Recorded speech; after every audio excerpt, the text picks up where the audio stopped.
The woman who saved the system every morning. Denise arrived 15 minutes early. She'd take her usual seat, back row of the IT department, quiet, reserved, unnoticed. Her press slacks were always sharp, her glasses thick, her posture straight. She didn't join in on office gossip. She wasn't loud or boastful, just a quiet black woman with a mind like steel and a work ethic unmatched.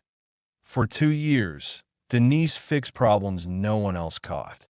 She cleaned up sloppy code and patched systems others said couldn't be saved. She did it without recognition. No promotions, no applause. In meetings, her ideas were ignored until someone else, usually louder, whiter, and male, repeated them and got credit. Still, Denise showed up. Every day.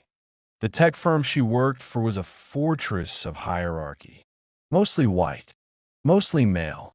It rewarded charisma over competence, visibility over value. Denise was invisible in every way that mattered to those in power. But she wasn't invisible to the system. And the system was on the verge of collapse. A major rollout was approaching, one the CEO had hyped for months, even boasting about it on national television. It was the kind of launch that could elevate the company to the next level or destroy it completely. Behind the scenes, things were unraveling.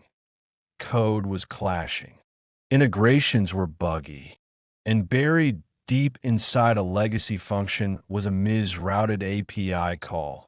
A single but critical flaw Denise had flagged months ago. Her warning had been marked low priority. No one listened. The day of the launch arrived with buzz and bravado. Flashing cameras, a stage, a speech. The CEO beamed in front of an audience, calling his hand-picked team visionary. Denise stood off to the side, holding her tablet. She wasn't introduced. She wasn't acknowledged. Then the system went live. Within seconds, everything broke. Transactions froze. Client paniqued. Angry emails flooded in. Phones rang off the hook. The sleek conference room turned into a war room. Senior developers shouted over one another, tossing out last-minute fixes. The CTO sweated over logs. The CEO's face turned red, blaming everything from network providers to server load balancers. But Denise already knew that IT was the same issue she'd quietly identified and documented, buried where few had looked. She sat down, hands steady, and began typing, one line of code at a time. She bypassed permissions that no one thought she had access to. She worked faster than panic moved. Then she paused. What she was about to do, if it failed, could crash the entire system. But if she was right, it would work. She pressed enter. Seconds passed. Then systems flickered back to life. Data flowed.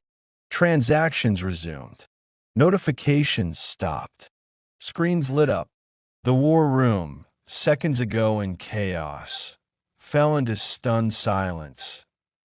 N01 spoke. The SO looked around, confused. "What just happened?" he asked. The CTO checked the logs, eyes widening that a name appeared. Denise. The whispers began. Denise did that. Did she really fix it? Still near the back of the room, Denise calmly locked her screen, stood up, and walked out. No words. No smile. Just the quiet exit of a woman whose brilliance had gone unseen. Until now. The next morning, Denise was called into the executive boardroom, a place she had never been invited to before. The walls were lined with the very same executives who had ignored her, talked over her, erased her. They expected her to be nervous, to stumble, to shrink. She did none of that. She opened her laptop, projected a timeline of the system failure, the root cause, and the exact code fix. She spoke clearly and